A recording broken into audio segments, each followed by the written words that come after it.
Hello, folks. It's Frank Williams, Canadian author here on the ground in Odessa, Ukraine. Third day of the invasion.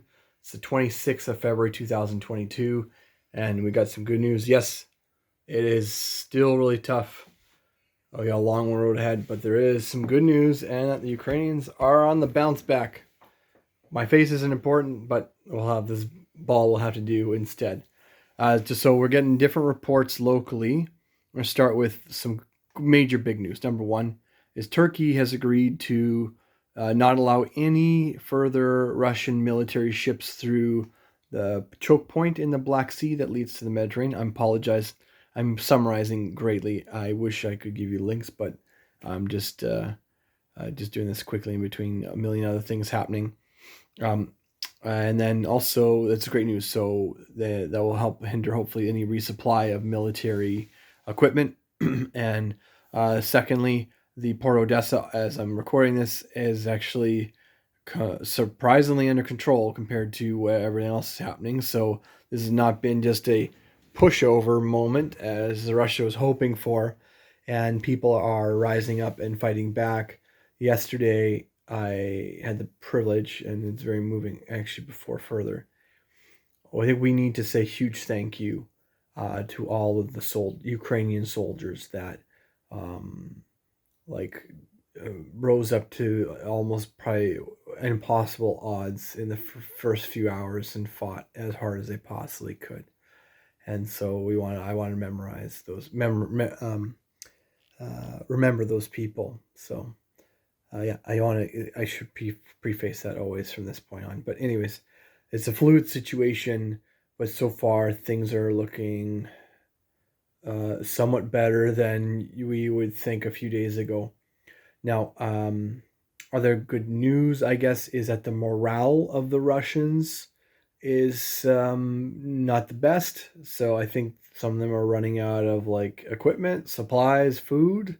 There's stories of like Russians just wandering around villages lost because their GPS doesn't work or something like that, and they're asking for directions. Um, what the Ukrainians are doing to combat that. Ukrainians are pretty clever, sneaky people, right? They have a good sense of humor too. They're just removing all the street signs. So, like, if because they're all the Russians are strangers, so they're going to remove the ability for the Russians to easily find their way around. Another really crazy thing, a lot of street corners, people are like putting an X or something. Like there's actual like spies, or like we have a lot of Russian sympathizers, unfortunately, here, and they are actually like actively are being active traders and marking certain buildings with like reflective tape or paint that can be easily seen from the sky, and I don't know, maybe shot by a drone or something. So yeah, those people are getting caught, and it's almost that's the great news. The Ukrainian people are like just if completely are coming together with every day. I believe in the long run, the odds of success of the Ukrainians increase dramatically, no matter what you see with Kiev, because like basically there's a force of like 200, what, 50, maybe 200,000 Russians at this point in time, but they're basically surrounded by 40 million angry as hell Ukrainians. So like yeah, like also seeing remarkable reports of heroism, like a man who was just standing in front of a Russian tank column trying to like block them in the road with his just body, like and forcing them to have to divert around. And thankfully, in most cases, it seems like the Russians are not just like pointing and shooting at civilians, even if the civilians are basically like causing them grief. So that is some good news. So that is my quick summary. I'll try and get more like references and everything. That's, I guess I want to give you some good news on the ground because there's a lot of bad news. So I'm feeling hopeful. I'm sitting here in Odessa and nothing. I've heard one gunshot today. Not a gunshot, it was a flak shot. And there was a Ukrainian shooting down something in the sky. So basically, the war in the sky, at least here in Odessa, is being won by the Ukrainians. So lots of actually good news. Other things I'll get back into it maybe tomorrow.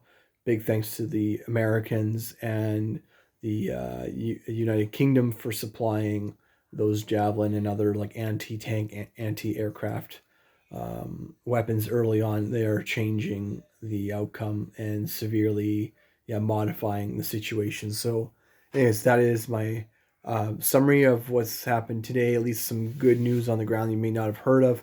I'll try and get more links or something. This is very organic.